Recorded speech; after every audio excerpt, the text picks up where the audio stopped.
నమస్తే అండి. Healthy life style ఛానల్‌లో మీ అందరికీ స్వాగతం. ఈరోజు చల్లగా కస్టర్డ్ షర్బత్‌ని ఎలా ప్రిపేర్ చేసుకోవాలో ఆ విధానాన్ని మీకు చెప్పబోతున్నాను. ఇది చాలా ఎండాకాలం కదండీ.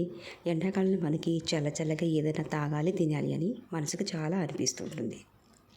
సో, ఈరోజు నేను చల్లగా కస్టర్డ్ షర్బత్‌ని ఎలా ప్రిపేర్ చేసుకోవాలో నేను చెప్పబోతున్నాను. కస్టర్డ్ షర్బత్ చేయడానికి మొదట మనం ముగ్గుడు పెట్టుకొని 1 లీటర్ వరకు దానిలో పాలు పోసుకోవాలి.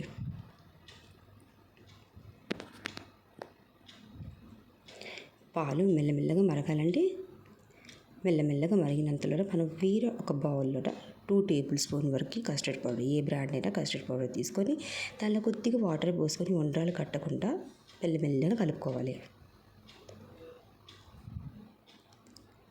బాగా కలుపుకున్న తర్వాత మనం దీనికి పక్కన పెట్టుకోవాలి.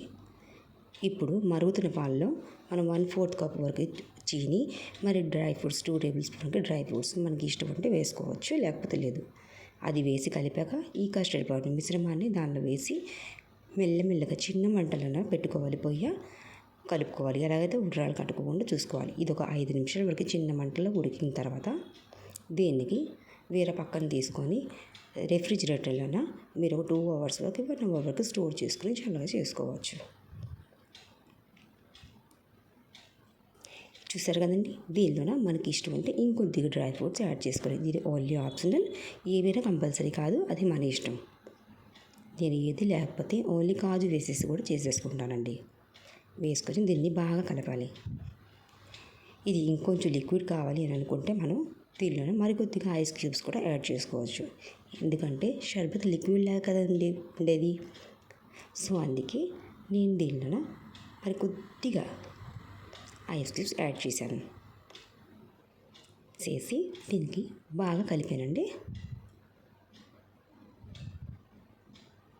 ఇలాగ చల్లగా ఉండే కస్టర్డ్ షర్బత్ తాగడానికి మనకి చాలా బాగుంటుంది. దీనికి ఒక గ్లాస్లోన మరికొన్ని ఐస్ క్యూబ్స్, ఫ్రూట్స్ ఎలాగైతే యాపిల్, బనానా, కస్టర్డ్ యాపిల్, దానిమ్మ పండు గింజలు, గ్రేప్స్ చక్రాలుగా కట్ చేసి ముందునే ఉంచుకున్నానండి.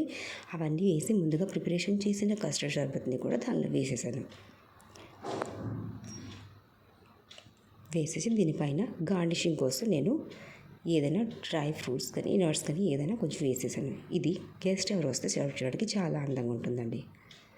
మరి ఎండాకాలంలో తాగడానికి కూడా చాలా బాగుంటుంది. ఈ వీడియో మీ అందరికీ లైక్ అయింటుందని అనుకుంటున్నానండి. ఒకవేళ లైక్ అయితే మీరు దీన్ని లైక్, షేర్ అండ్ సబ్స్క్రైబ్ చేయండి. ఉంటానండి. నమస్తే.